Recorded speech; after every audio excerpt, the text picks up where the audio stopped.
วัสดีค่ะก็กลับมาช่องรักสุขภาพอีกแล้วนะคะวันนี้เอาเมนูง่ายๆมาฝากกันเลยนะคะกับเมนูผัดวุ้นเส้นใส่ไข่นะคะสูตรเร่งการเผาผลาญคีโตแบบง่ายๆกันเลยเราไปเริ่มลงมือกันเลยค่ะ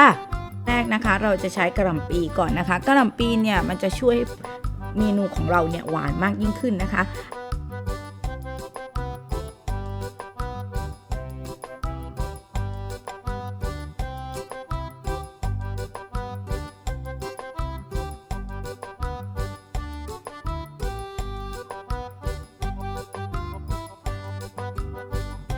หั่นแครอทกันต่อค่ะเพื่อสีสันที่สวยงามค่ะ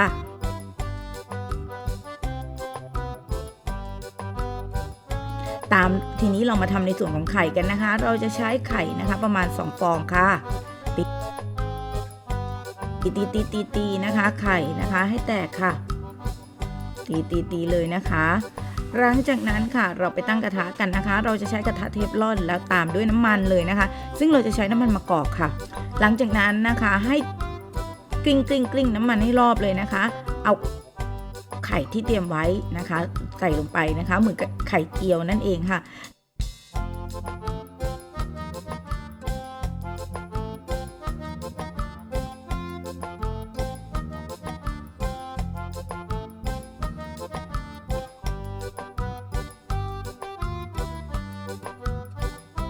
หลังจากนั้นสับนะคะให้ไข่นั้นร่วนในลักษณะอย่างนี้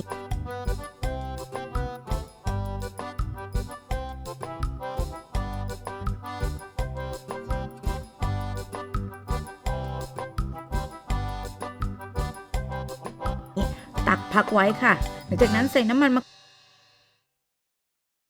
กอกต่อค่ะตามด้วยกระเทียมนะคะที่สับไว้ประมาณ1ช้อนโต๊ะจ้าเจียวกระเทียมให้หอมเลยนะคะหลังจากนั้นนะคะใส่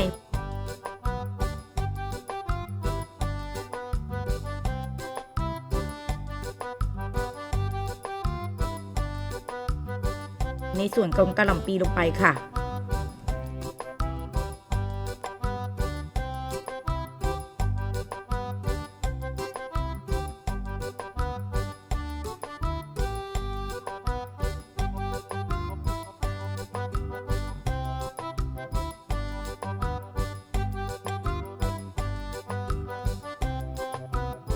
ตามด้วยนะคะวุ้นเส้นค่ะ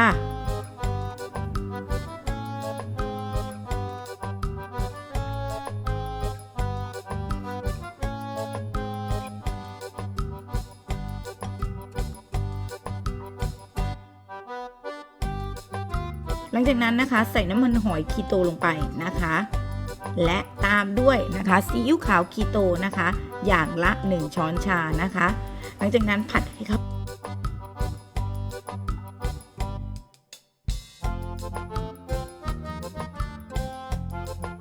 กันค่ะผัดอย่างนี้เลยนะคะ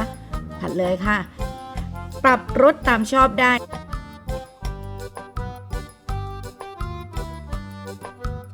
นะคะตามด้วยแครอทค่ะผัดนะคะ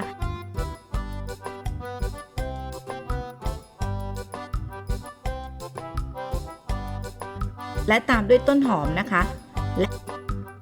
และใส่พริกเลยค่ะใส่พริกเพื่อเร่งการเผาผลาญนะคะสำหรับผัดวุ้นเส้นนะคะใส่ไข่นะคะเร่งการเผาผลาญแบบฉบับคีโตนะคะผัดง่ายอร่อยมากๆเลยนะคะลองไปทำกันดูค่ะช่วยในการเร่งการเผาผลาญได้เป็นอย่างดีเราเจอกันใหม่คลิปหน้าสำหรับเมนูคีโตนะคะอย่าลืมกดติดตามช่องเราด้วยค่ะ